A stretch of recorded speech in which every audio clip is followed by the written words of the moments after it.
Well, listeners, and thank you for tuning into another episode of the Rental Housing Association of Washington's podcast, Housing Matters. Thank you very much for everybody who has been listening to our previous episodes. If you missed our most recent episode, I spoke with Corey Brewer of Lori Gill and Associates, Windermere Property Management, and we talked about the rental housing supply as well as some other state issues.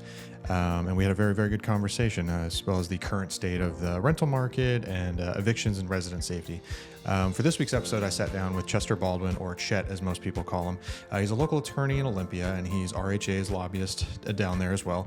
He's worked with legislators for years, crafting bills and helping pass smart legislation, and lobbies for other organizations such as the Washington Business Properties Association and Manufactured Housing Communities of Washington. We talk in more detail about his history being an attorney and becoming a lobbyist, as well as his time in Boy Scouts, as we're both Eagle Scouts.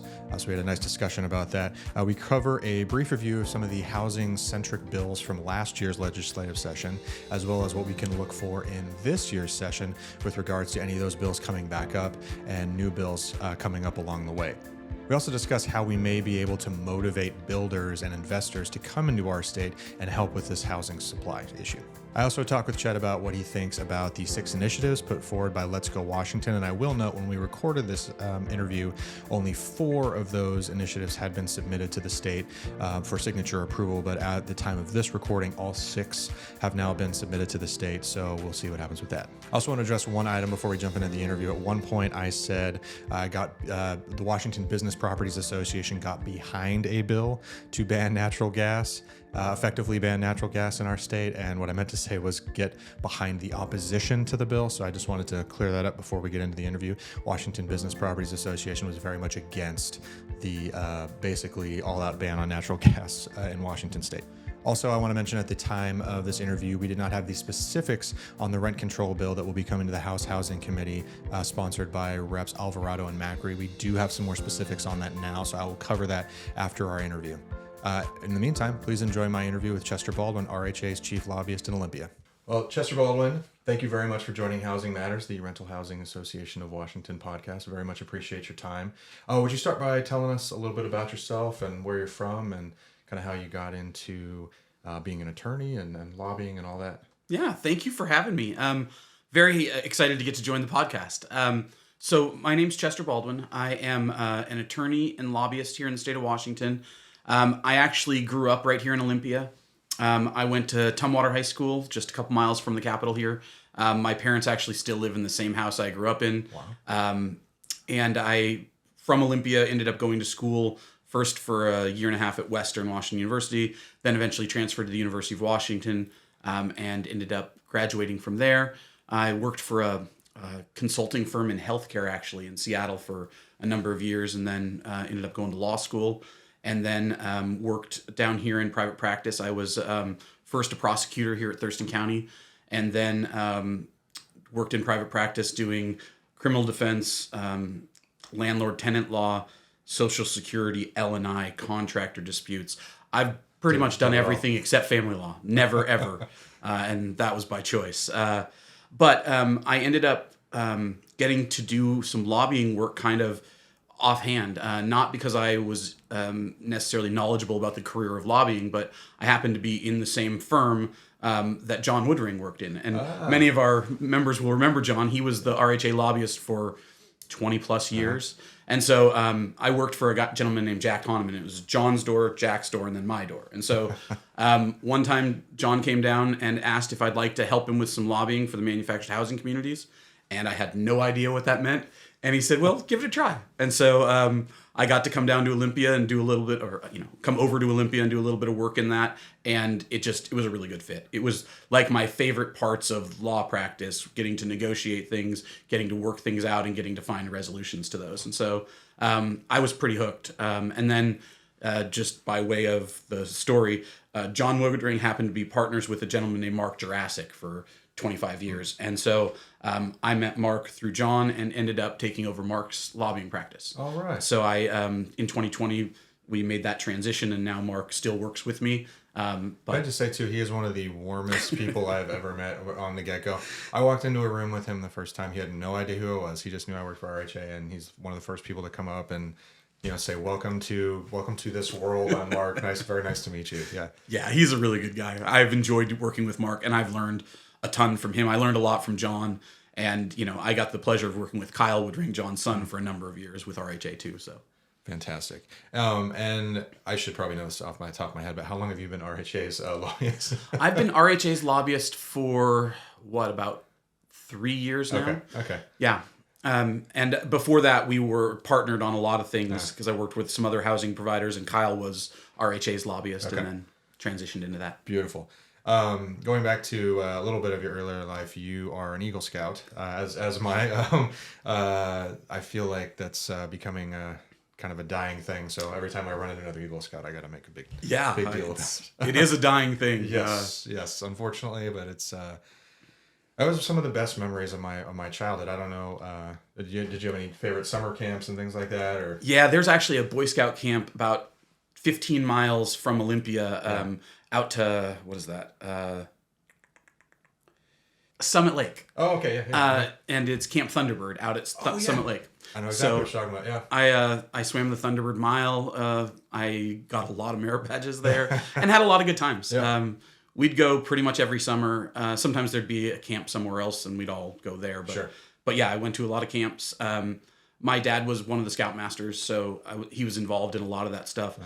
I have 5 brothers and 5 brothers who are Eagle Scouts. So there are 6 Eagle Scouts in my family. And my dad wasn't an Eagle Scout, actually. So, but yeah, I got my Eagle Scout at about 13, just before I turned 14.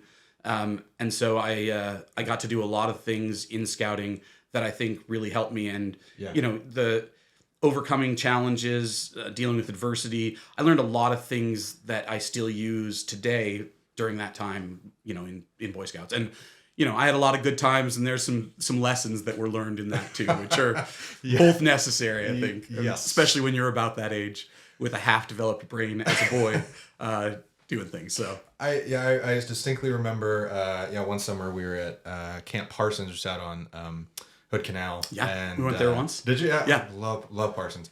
But we decided to have some sort of rock fight with this troop next to us, and I'll never forget, one of my best friends' dads was the Scoutmaster, and I have never been yelled at like that in my life. And we were going home the next day. Summer camp was over, and he said, if we weren't going home tomorrow, you and my son and everybody else involved with you guys be out of here. And I was like, okay, I learned my lesson on that one. But Thunderbird's awesome. When I went there, it was kind of more of a Cub Scout camp, but we did like Order of the Arrow stuff there and things like that too. But I had some really good times at Thunderbird and Jojobas, which unfortunately is no longer a camp. Yeah, they sold it off, but my dad, who's in his early 60s, went to Jojobas as a scout, so that was long legacy there. Andrew Barkus, one of our favorite lawmakers here in Olympia, Representative Barkus, is also an Eagle Scout. I did not know that either. Okay, well, so when you get a chance to talk to him, you'll have to ask him about his Eagle Scout stuff. He and I, there are a bunch of parallels. Like, there are 10 kids in my family, there are 9 kids in his family.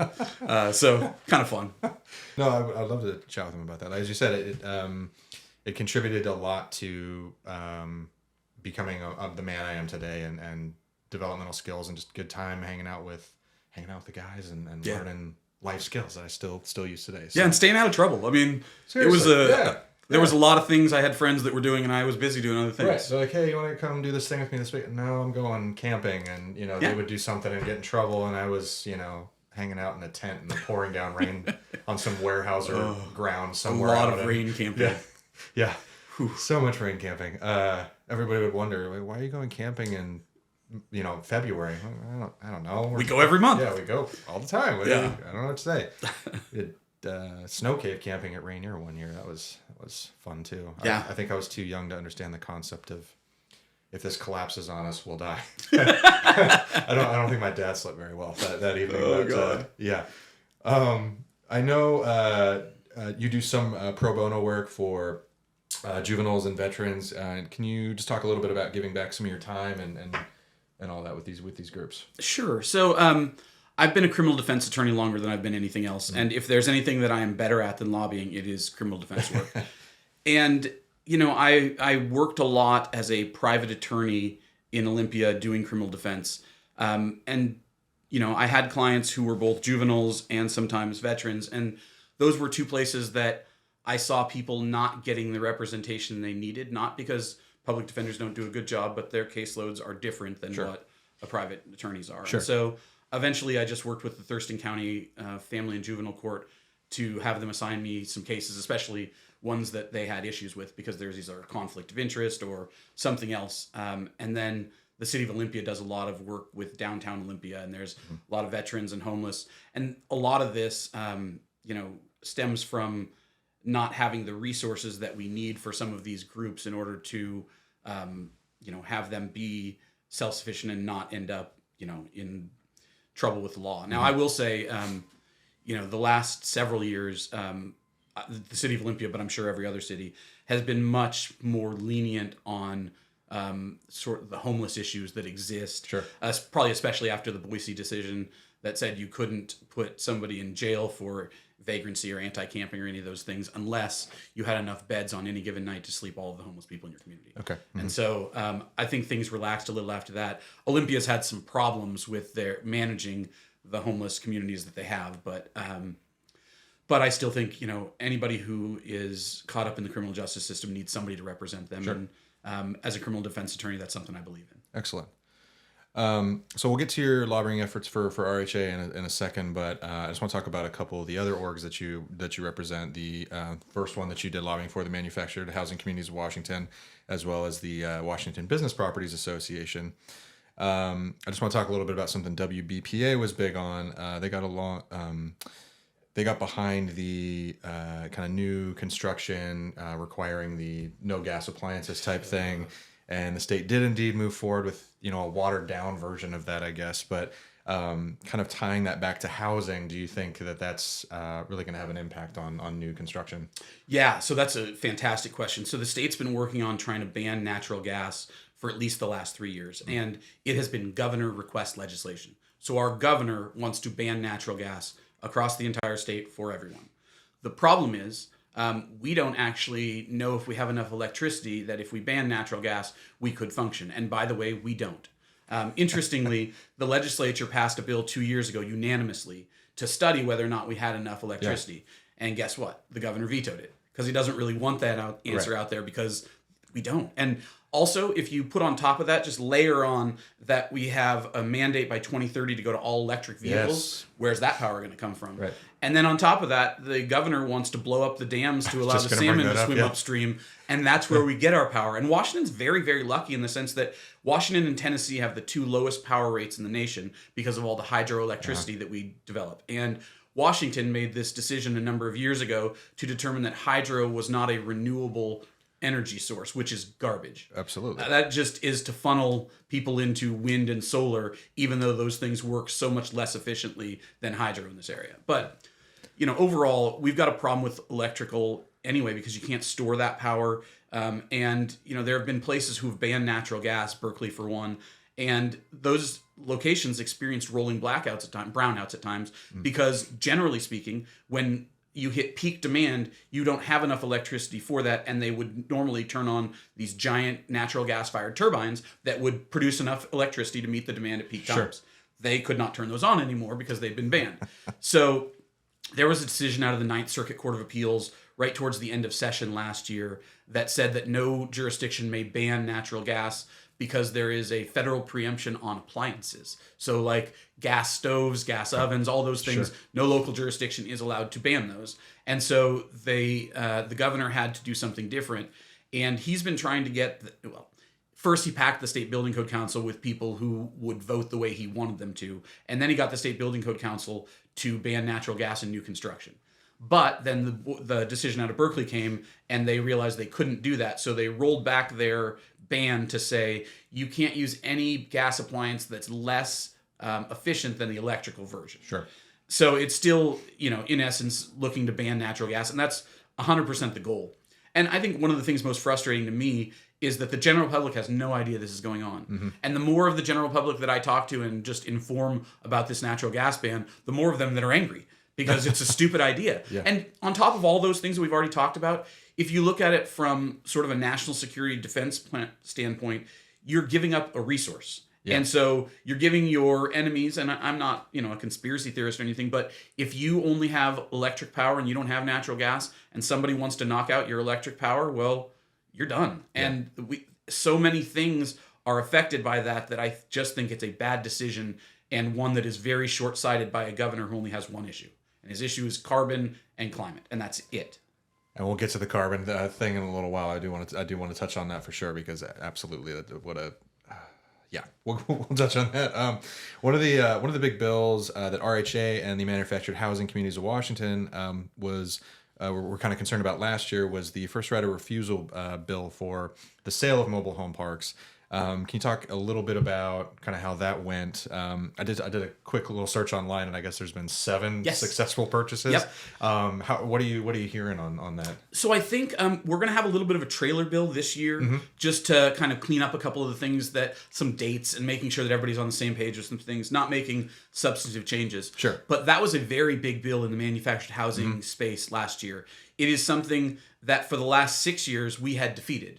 And then we came to a point with rent control and with other things out there that we needed to find a way to work on this. And so we actually, myself, Mike Hoover, Brad Tower, and those two did yeoman's work on this bill to get us to a place where we could actually support it. And it has 2 things in it. It has a right of first refusal, which we'll talk about, and then it has an extension of park closure notice. And so those 2 things are both topics that had been big issues in Olympia. And the right of first refusal part requires us to work with a resident group who might want to purchase the park and to give them an opportunity with some timeframes and some specific language to allow them to put in an offer or to potentially participate in that sale. Sure. And those are things we very much support.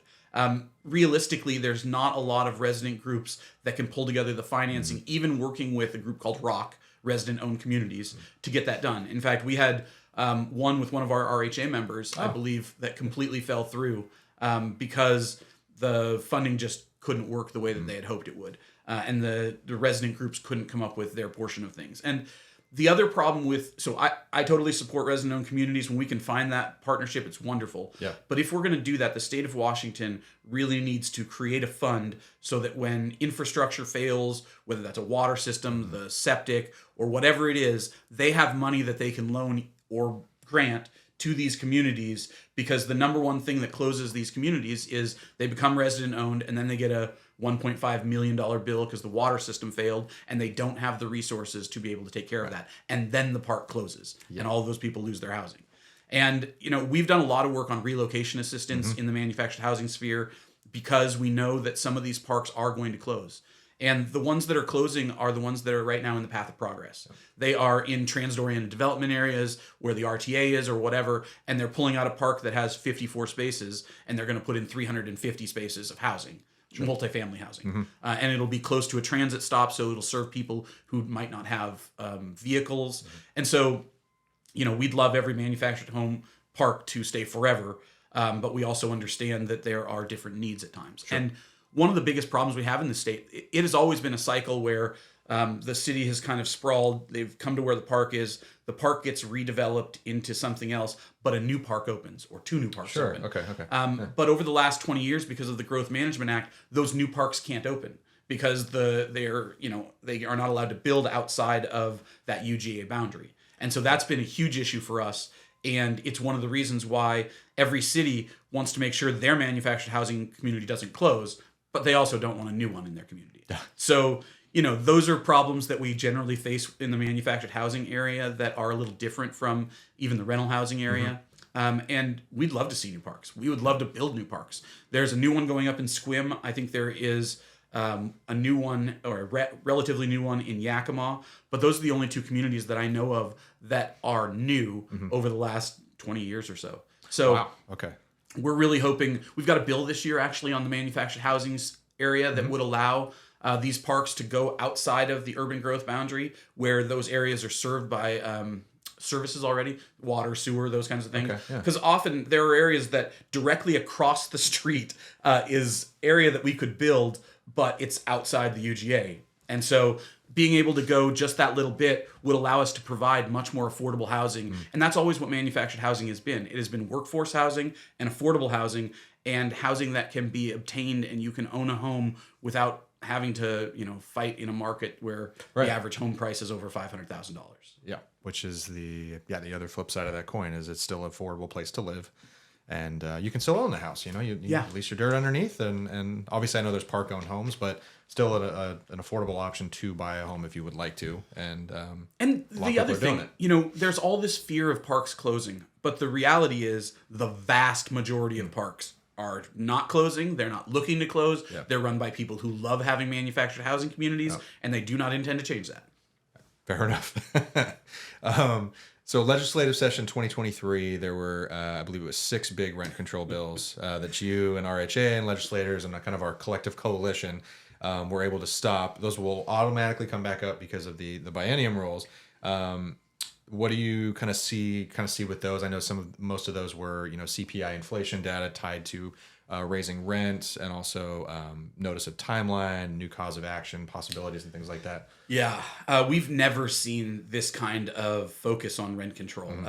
We've fought rent control bills in the past, but we had 6 of them last year, and all 6 were serious rent control bills, including one aimed only at manufactured housing communities, 2 that were looking to just remove the state preemption against local jurisdictions being able to enact rent control, and that would mean we could have 350 different rent control programs around the state because every city and county could have their own version. And that's not good for anyone. In fact, the biggest problem we have in housing is the non-uniformity of housing laws across the state. And the fact that we have a patchwork of laws where all these different cities are passing different things.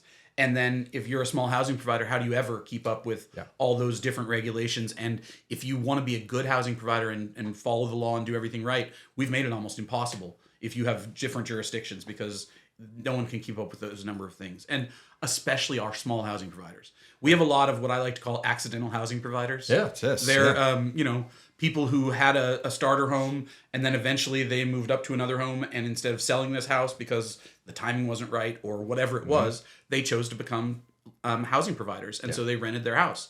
And the biggest problem, one of the biggest problems we have is that those people are like, I'm not doing this anymore. Right. Like, this is nuts. And I don't have to do this. I can sell this in a perfect market where I can get top dollar for this unit. But in Seattle, when that unit sells that has been an affordable rental for a long time, the average median home price is $869,000. That means you're looking at a $5,000 a month rent in order just to cover your mortgage and expenses, which doesn't make any sense and is not affordable. No. And the state of Washington has a huge housing crisis. They're short somewhere between 800,000 and 1 million housing units. Commerce says we'll be short 1 million housing units by 2040, and those numbers keep going up. So we're not building new housing either, which is sort of problematic in that. Washington is dead last, 50th out of 50 states in building housing and housing availability over the last 20 years. Then we wonder why housing costs so much and we have so little of it, but it's our own fault because we didn't build any of it. Yeah. And, we need to build somewhere in the neighborhood of 30,000 units a year to get ourselves at least starting to catch back up, and we're not building 10,000 of those. And with interest rates over the last year doing what they have, I don't even know the numbers since then, and I think it's just going to be worse. And, as you lose these single-family homes from the rental market, they won't be back anytime soon because the rental rate won't make sense for the mortgage that the person is carrying. Right. Well, then maybe, it becomes owner-occupied, and maybe it comes off the market for a generation. Maybe you raise your kids in the house, you start your family, and maybe it doesn't come back on the rental market for 30 years. And, well, and if we don't build more housing, there's nowhere for those people to go into the next housing version. Exactly. I did not realize we were dead last in 50th out of 50 states. Horrendous. And at a time where the interest rates were historically low. Yes. So now we have to figure out how to build 30,000 units with interest rates much higher than they were then. 7-8%. Yeah. That is unreal. Okay. When we spoke offline, you told me that rent control was probably the second highest priority for the legislature this year. What is priority number 1, do you think, for them? I think their number 1 priority is going to be fentanyl and opioid addiction and sort of the problems that surround that, and trying to help with the problems, but also trying to find solutions for the people who are caught up in an addiction cycle. And so along with treatment, I think those issues are going to be the number one issue in Olympia. And, that ties back to housing and homelessness in small ways. But only because of the fact that we have such a lack of housing that, a lot of people want to kind of champion a housing first model. And say what you want about a housing first model. I have no strong opinion one way or the other than it doesn't seem to work great and they seem to do a lot of damage to units. But with that said, we don't have the housing to get them into. Like, there is no housing. And so we're at a zero-sum game right now. So in order to get somebody into housing, you have to remove somebody else from housing because we're not building more housing and we don't have enough of it. Yeah. And so it's a real challenge out there, and something that, I know is very important to a lot of lawmakers in the state of Washington, but they have to look at this through the lens of how do we get more housing. And the decisions they're making trying to protect tenants with these housing restrictions are not giving us more housing, it's giving us less housing. And that is really the issue that I have with it. And, housing is a partnership.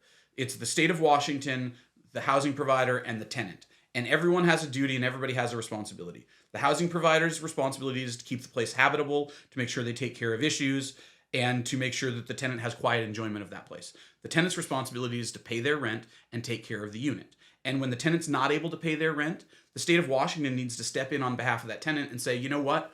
We are going to backstop you and we're going to make sure you don't end up homeless. And we're going to come in and take care of paying the rent so that the house stays in the rental market and the housing provider is able to continue providing housing.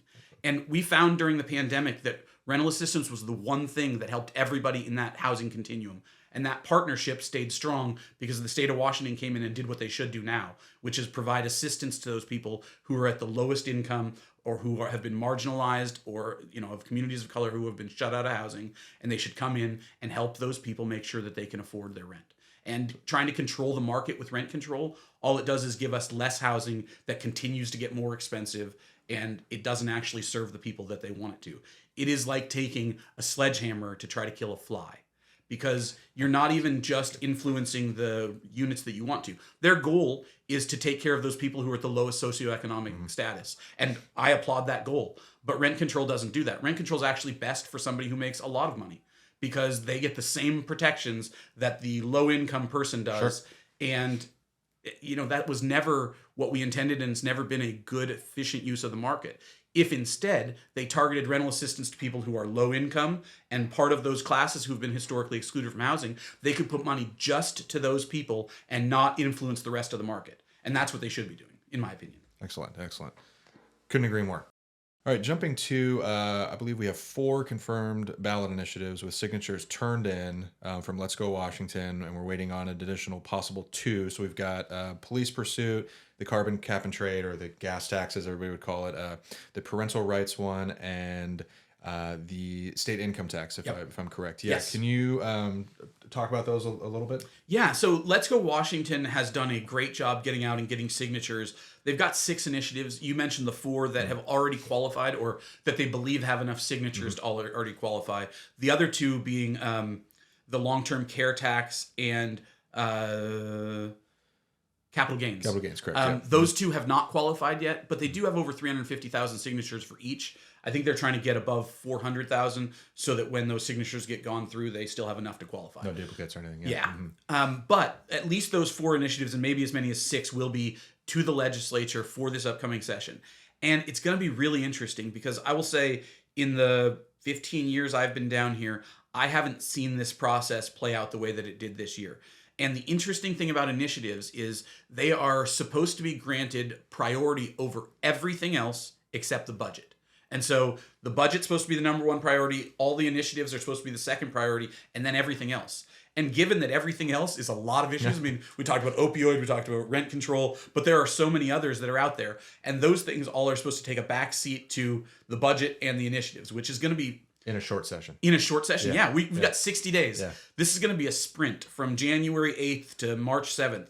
We are just going to be hitting the ground running, and they are going to be trying to get a lot of things done.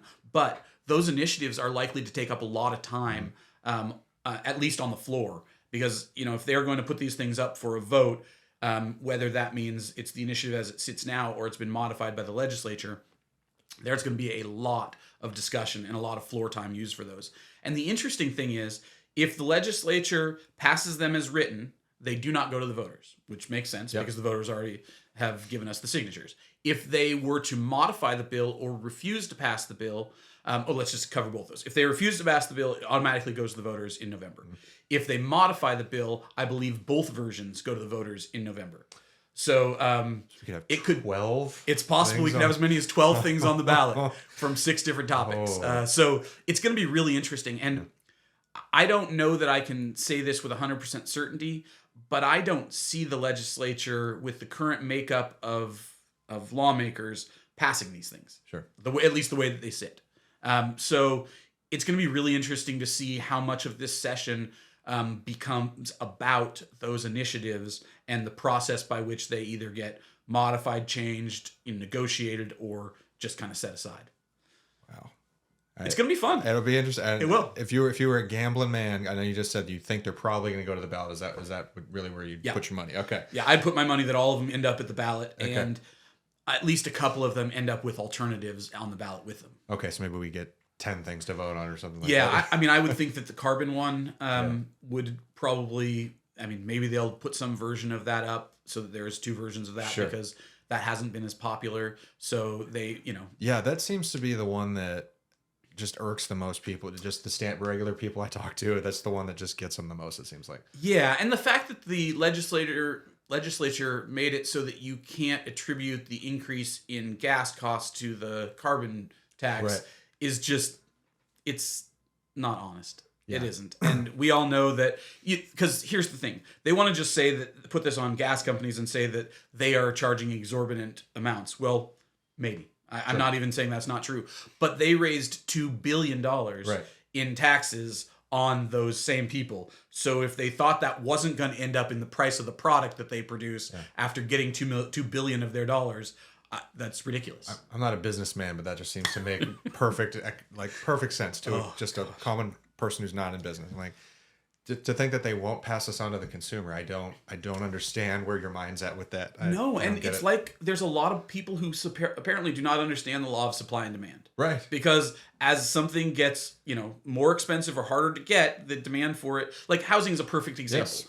Supply and demand. If you have less housing, the cost of housing is going to go up because there is a fight for that housing and people who do this. But if you produce more housing, all of those prices can come down and you can actually have it be affordable. And that's what we need to do. And we have some lawmakers who say, yes, we need to do that. But while we're doing that, we need rent control and some other things just for the next 5 years or 10 years. And the problem is if you do that, you won't get any of that housing. Right. It's very, for people who understand the way that housing and development works, it's very easy to understand that if you put more cost and regulation onto housing, you're going to get less of it, not more of it. And I use this example a lot with lawmakers because none of them seem to understand that. Not none. Many of them don't seem to understand that part. But make it about plumbers. If we had a plumbing crisis, would you put more cost and regulation on plumbers and think you would get more of them? Absolutely not. And they're like, no. And I'm like, well, that's what you're doing with housing. And, we've passed more laws in the last 6 years. We've passed 5 times more laws in the last 6 years than the 45 years combined before that in housing. And then we wonder why our housing providers are fleeing the market. They can't keep up with this. No. It's never been this pace. It's never been this hard to be a housing provider. And then on top of that, you're hated. Like, we love our small coffee shop. We love our local small business. Mm-hmm. We hate our local small housing provider. Yeah. It doesn't make any sense. And they feel it. And they're like, why would I continue doing this when no one appreciates what I do and I just get yelled at all the time? Right. And as you talked about the multitude of regulations across cities too, we're actually publishing something in our RHA's newspaper, The Current, in January, that it's a big chart basically of here's all the cities, here's Washington State's laws, but here's all the cities, and here's all the different rules that you have to follow in each different city. I love that. That is going to be worth its weight in gold with lawmakers too, because visually to see what's happening out there will help them to understand why we keep talking about the need for uniformity across the state and consistency. And, that is going to be a big issue for us at RHA, not just RHA, all the housing providers, because these local jurisdictions without knowledge, experience, or expertise are making huge decisions on housing. We need a uniform policy across the state. And so we're going to need state preemption on those issues. And We won't use the word preemption. We'll talk about consistency and uniformity. Standardization, uniformity, yes, yeah. But RHA has done some really good work on language for that to make sure that we can have that standardization. And, part of the bill that didn't get through last year, well, the reason that a bill that we'd all worked on and come to a compromise didn't get through last year was because a group of lawmakers, specifically from Seattle, did not want the preemption that was in the bill to preempt them. Because they like their local policies, even though those local policies are not leading to more housing, they're leading to an increase in housing costs, and less affordable housing. So that's sort of where we stand there. Yeah. You mentioned regulations on building, and I want to just take us down to Tacoma for a minute, or I guess up because we're in Olympia, so up to Tacoma for a minute. And I want to talk about Tacoma Measure 1, but before I get to that, you talked about the regulation item.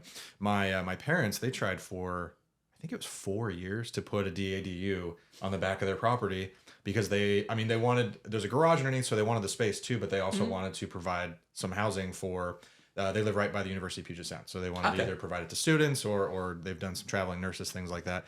And it took them, I think, 3.5 years just to get through the permitting process, because at the time Tacoma was limiting how many they'd let people build every year and all that. And when they finally got around to it, COVID had kind of set in, and so they still ended up building it, but the lumber package was like twice as much as originally. So they would have had it done a couple years prior. So I digress. We were just talking about regulations. No, we make it really hard for somebody to build housing. That's a perfect example. And permitting is one thing that has been very frustrating, because it's like the cities don't understand how much cost they are adding to the average product by taking 3 years to get something permitted. And it's utterly ridiculous to me that it takes that long, because that is just inefficiency and an abuse of process, because they've created all of these housing laws that they want everybody to comply with, but they don't understand that here's where all the cost comes in. All these things that you just required a small housing provider to provide, it all comes out in the rent. And so if the state of Washington were really serious about building housing, the number one thing, in my opinion, that they could do is to partner with housing providers on the infrastructure to get there. If the state were, because that's a huge cost. And, before, 1984, there was this partnership. But about that time, we came up with this concept of impact fees. And then we realized, we also came up with a motto, let's make growth pay for growth. Well, right. Yes. Those are fine things, except they come out in the cost of the product that you provide. Those same people who were screaming for let's make growth pay for growth are now screaming about why there's no affordable housing. And it's their fault. You put all this cost on developers, whether it's $1 million in impact fees to build 50 units, or it's the development requirements of burying the utilities, or paving the alleyway, or putting in curb bulbs, a whole bunch of things that have no ROI to the housing portion, but cost millions of dollars. And then you wonder why your housing is so expensive. And the city of Olympia is a perfect example. We tried to build about 60 units of affordable housing. It was just before COVID. And the $1 million impact fee number that we got was not a deal breaker. We expected that. But when they then required us to bury the power lines 2 blocks before our block and 2 blocks after, and this is on the main street in Olympia. It's on 4th Avenue, the one way that goes up. And it's in a high density commercial zone. It's got buses that run up both sides. And then they wanted us to pave the alley and put in a curb bulb. And it was a little over $2 million in cost that had no ROI. And you know what? The funders for that project went somewhere else. They went to Austin and they went to Colorado. And they're not building housing in Washington. And that is where a whole bunch of people are. Not to get too far afield, but we've got a Washington Business Property Association member who owns 1,200 housing unit sites for single family homes. And he is building 0. And right across the border from Spokane in Idaho, he's building over 1,000 homes. And he has no intention of building in the state of Washington. Wow. That's funny you talk about Idaho. I hadn't been in a while, and I took a road trip to Boise with my family back in April. And the stark contrast in just driving across state lines and just seeing what things look like over there. I'm like, man, I was walking around Boise with my kids, and there was a city worker who, this was right kind of as they were coming out of winter, was cleaning a stop sign, because that's what they have time and effort and money for, because they're not wasting it on, I don't want to say frivolities, but that's what they have time for with their money. So, and we have this desperate need for housing, but we apparently don't understand how housing works, or what's required. And, the Washington State Housing Finance Commission, they have said that they will not invest in any state that has rent control. So I don't understand how the state thinks they're going to get all of this housing if they put these regulations in that make people not want to build housing. That would seem like really, really easy cause and effect to me, but well, and not, if you spend a little bit of time looking, Freddie and Fannie are underfunding the state of Washington. If you were to talk to them, they've said this, and not by choice, but just because there's not projects that are coming in from the state of Washington at the same rate that they're coming in from other places. And the reason is people don't want to build housing in the state. Not nobody, but we're second to California in the amount of regulation, and especially like environmental regulation that we put onto housing. And if you look at California as a model, and you want to be like them, we have problems because they're losing housing twice as fast to wildfires alone as they are building it. And the reason is it takes between 10 and 20 years to permit a subdevelopment in California. And I've talked to developers down there who say they can go across the border into Nevada and they can have a shovel in the ground in 12 months. And so we're not quite that bad yet. We're like 3 years, 3.5 years. But all of that is all time that has cost associated with it. The holding cost of that property for that period of time is significant. And it's something that could be done away with just by jurisdictions getting their permitting in line. Sure. And you could save a whole bunch of that cost. Wow. Where were we talking? Oh, we were on Tacoma before. Our side. The unfortunate passage of Measure 1 in Tacoma. The city, after everything passes, says that they won't be enforcing this actually. Since there was no, language in the initiative for enforcement. Do you think they're just waiting on lawsuits to set precedent, or what do you think they're thinking there? I think the city of Tacoma never wanted this to pass because they understand that it's going to provide a whole lot less housing in Tacoma, not more. Yeah. And that providers are just going to decide, I don't need to do this, and I don't want to do this in the city of Tacoma. They've made it so difficult for a housing provider, and even more than the difficulty. A lot of our small housing providers are people who are at or close to retirement age, and this is their retirement. Yep. They don't have a bunch of 401ks and stocks. They bought real estate because they are people who like to be able to go out and touch something and see it. Tangible. And work with a tangible asset. And that's exactly what housing has always been. But those same people are very concerned that their retirement is going to be taken by the state of Washington through these laws. And they're not wrong. They're right. More and more times, these laws are costing them tens of thousands of dollars. And, we've seen in other places kind of where Tacoma's headed. And if you look at the city of Seattle, they lost in 2022 alone, they lost 14% of all of the single family homes in their rental market because of the winter eviction ban, the school year eviction ban, and the other policies. And now those great ideas, I say facetiously, have come to Tacoma. And so you can expect Tacoma to lose a similar amount of their housing providers because the people who own single family homes do not have to be rentals. They can sell those, and the market is hot, and there are people who need housing out there. Now, the interest rates are a little higher now, so compared with 12 or 24 months ago, there's not quite the same return. But the reality is there's still a massive shortage in housing, and if you have a housing unit, it is very marketable at any time. Yeah, absolutely. And I mean, who knows? I mean, this spring could be a completely different story. You've got the Fed talking about at least one rate cut next year. One, yes, and maybe as many as 4 the next year. So, I mean, mortgage rates have come back down. I don't know, high 6s or somewhere thereabouts. But the spring, I mean, if we kind of keep going this trend, and like you said, if you want to, especially if you've owned the house for some time and you have a large amount of equity in it, sell it. Yeah. I mean, and they are the cash somewhere else. Yeah. And that is a huge problem for us because when those units sell, they are no longer rentals the majority of the time. And we're not building more. Yeah. Like the stock that we're building, even, we're building less than 7,000 units a year or something like that. But they are heavily weighted towards 1-bedrooms, studios. Like look at South Lake Union. Yes. That's where a bunch of the housing is getting built. Yep. What do you do if you're a family and you need 3 bedrooms or you have 4 kids and you need to rent? We need to be incentivizing housing providers to make sure that they are in the market taking care of these families. Right. And we need to partner with them so they don't feel not only like they're the enemy, but like they're left out on an island by themselves. Right.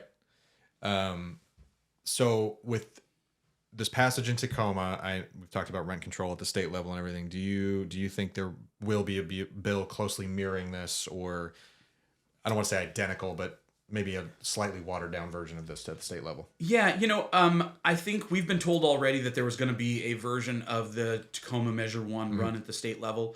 I think the fact that it only passed by 300 votes or 400 votes in the 362, I think it was. Yeah, there 362. There we go. That's my exact state. Yeah. Yeah, in the second most liberal city in this state, Right. should give them pause as to whether or not that has the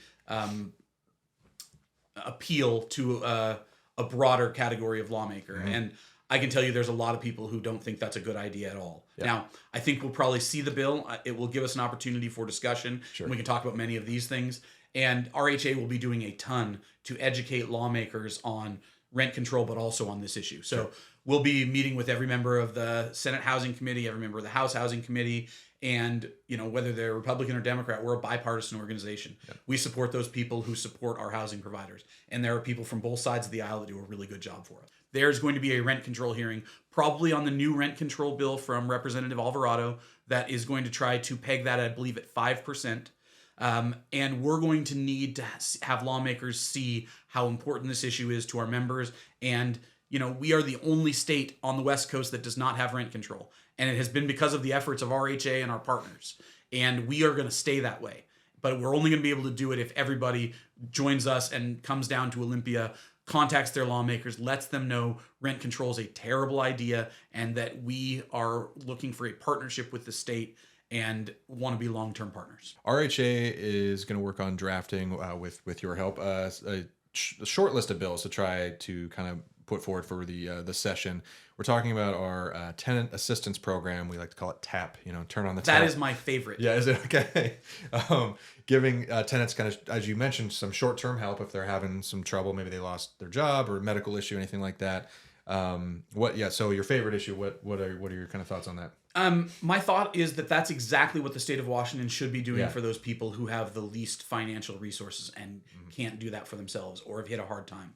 It puts, we talked about this earlier, but it puts everybody in the housing partnership in the place they should be. And the state of Washington's place is to pay the rent or help with the rent for those people who are either low income, they've been hit by some, problem or crisis, or, they're part of these communities who've always been underfunded. And if we focused our money on those folks and helping to make sure they can bridge that gap between where their finances might be and where the rent is, then we can really do something to keep everybody in this market. We keep the housing provider providing the housing, we keep the tenant housed, and the state of Washington comes in and puts a little bit of money in on behalf of that tenant. And, in some of these cases, it could be as little as a couple $100s a month. Right. Some people are just a little bit away. They can afford, $1,500, but their rent's $1,700. Yep. And the tenant assistance program, TAP, I love the turn on the tap. Right, that's perfect. And that's what we should do. We should be, as a state, prioritizing those people who have the least resources and the hardest time economically and putting money into them rather than putting restrictive policies on everyone. So next bill we may draft up and put forward, tenant and landlord safety, kind of prioritizing tenant safety as well as maybe the property management staff. What are your thoughts on something like that? This one's important. Over the last 5-7 years, housing providers have lost the tools to deal with problematic tenants. And the people being hurt by that are the other tenants. Yeah. It's the people who live in the building and now have to put up with somebody who pulled a gun on someone else, or who, has physically attacked them, or who has been, berating their wife every time she comes home. And as a housing provider, it is very frustrating to have our tenants who are good tenants come to us and say we have these problems, and for us to have no tools to deal with that problematic behavior. And, we have, by law, we're guaranteed a 30-day window to deal with these problems legally. That is gone. They are, right now, if you file an unlawful detainer in King County, I believe they're scheduling in July, and it's December. Right. Yeah. So that's 7 months from now. And so, that expedited process is gone, and that means all of these tenants have to deal with this problematic person who is continuing to cause problems. Yeah. And now that they're actually being evicted, now they've just ramped up their behavior from an 8 to a 10. Right. And they're going to be there for months, terrorizing the rest of the people who live in that unit. And there is nothing as a housing provider that I can do to get that person out. Right. And that is, for our tenants, that's the worst thing that could possibly happen. Like, our job as housing providers is to make sure that they have a safe place to live and they have quiet enjoyment of their unit. That's our job. Mm-hmm. And we can't do that job because the laws have made it so that we can't take care of a problematic tenant for the rest of the people. And it's an issue that I'm hoping we can get a lot of tenants to Olympia to talk to their lawmakers about the fact that they don't want this problematic person to be given 7 months before they can be dealt with. Right. Well, because before a lot of the new policies, it was what, like 30 days. You could. Yeah. I know you said file the unlawful detainer, but generally 30 days you could. Yep. And there was actually a tool before that actually, so you had a 20-day no-fault move out where you could just give a 20-day notice from the end of the month and get that person out. And it didn't end in eviction. They didn't have anything bad on their record. Okay. It was not bad for both sides because that person who was a problem didn't end up getting barriers to them getting their next housing. Sure. Whereas when they end up with the eviction, they're going to have barriers to getting their next housing. And because they were a problematic and terrible tenant to the other people who lived in that unit, they deserve those barriers. Sure. But in reality, if we had enough housing, those barriers would be significantly reduced because they'd have somewhere else they might be able to go. And maybe they will have learned from this experience and they can be a better tenant at the next one. Sure. But the reality is when they are eventually moved out of that unit and the rest of the tenants, rejoice, hopefully we haven't lost too many of them, but we are losing good tenants who are mad because we're not dealing with the problematic tenant and we have no ability to do it other than with the court system. Right. And then the other thing that happened was we used to have a 10-day notice to comply. Yes. And that 10-day notice to comply got watered down to the point where it's almost useless at this point. And so, there is a need to have some tools to deal with problematic tenants on behalf of the other tenants in that building so that they can have a peaceful and enjoyable life, and this person can't terrorize that entire group. Well, and then if they're stuck there for 7 months too, I'm assuming they're probably not paying rent if they know they're going through this process. Yeah. Then by the time they move out too, maybe they have an 8-month judgment against them for back rent or whatever, and so then they're saddled with that financial issue as well. Yeah. Plus the issue of finding new housing with the eviction and all the rest on their record. It's a lose-lose situation for everybody. Yeah. So another bill, the electronic notification modernization.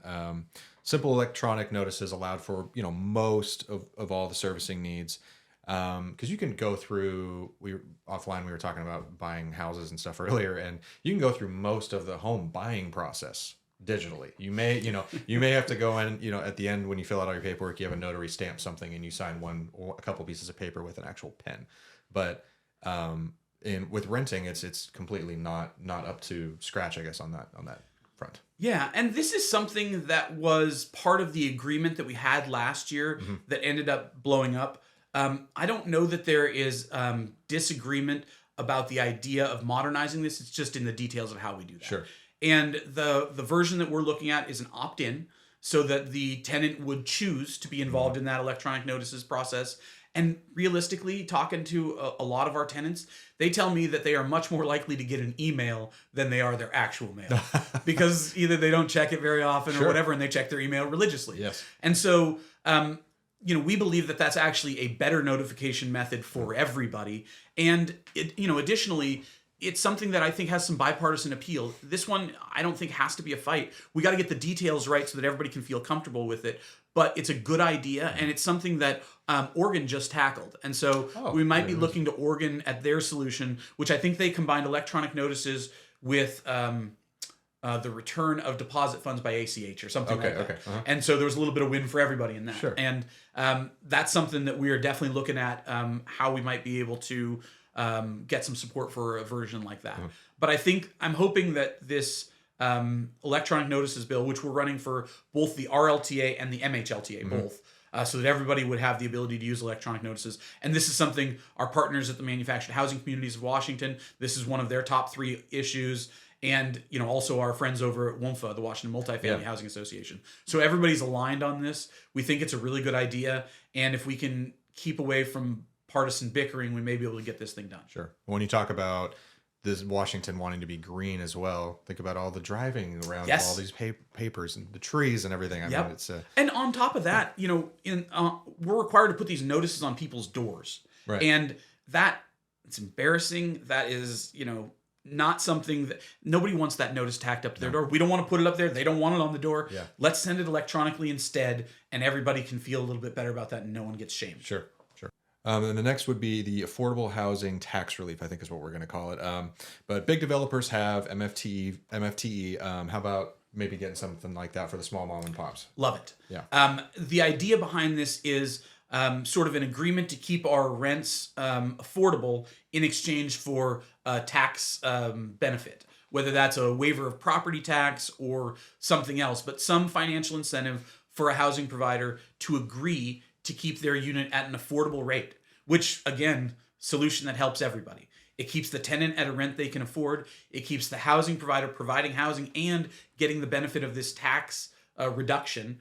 And the state of Washington, they are providing that tax reduction and doing their part in the partnership as well. And so it's one of those solutions, along with rental assistance, that kind of keeps everybody whole and makes everybody win. Yep, absolutely.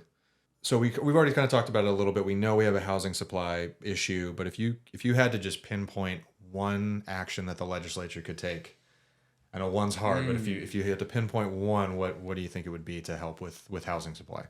Infrastructure. Okay. I think it would be that the state of Washington comes in as a partner, and I don't know what the back end looks like. There's some agreement on affordability that the state of Washington could ask for in exchange for providing, the water, sewer, different roads, whatever, power, all of those things. And there's a way to get there where it's a win for everybody. The state of Washington produces infrastructure, which they should do. It will reduce the cost of housing, and then they get some concession from the housing provider or the developer on how they're going to keep this affordable for some period of time. Sure. And then in that situation, everybody wins because you end up getting more housing. You end up with the state of Washington helping to put housing where they want it, because they can put the infrastructure in locations where they're looking to get more housing.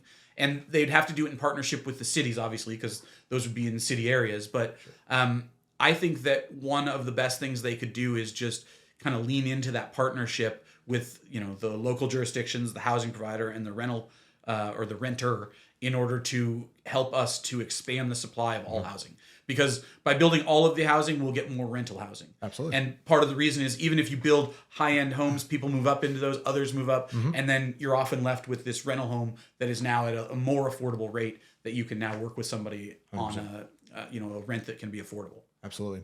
Well, Chester Baldwin, thank you so much for joining me on Housing Matters. I hope everybody will get some great insight on kind of the upcoming legislative session from what we discussed today and kind of where we're going at the state level. Thank you very much for your time. Thank you. This was wonderful. And I feel very lucky to get to work for our members in Olympia. Thanks so much for joining me for this episode of Housing Matters. I hope my conversation with Chester has put a little bit more light on what to expect in Olympia in January and February this year. Now, to quickly cover the rent control bill, House Bill 2114, sponsored by Reps Alvarado and Macri, that Chet alluded to in our conversation. You can read the bill in detail on the Washington legislature page, but here are some of the quick, takeaway quick details here. Rent-controlled increase of 5% in any 12-month period. So you can only raise your rent 5% per year. Any increase over 3% must be given with 180 days notice. And with this, a tenant can end their lease within 20 days of the renewal notice if the rent increases over 3%. So if you give them the rent increase, as we understand it, within a 20-day period after that, your tenant can choose to break the lease and walk away if they decide that they don't like that rental increase. Late fees limited to $10 a month. That's very much in line with Seattle and what Tacoma just recently passed. Mandatory damages of 3 months rent plus attorney's fees for any tenant who pursues a private right of action against their rental housing provider.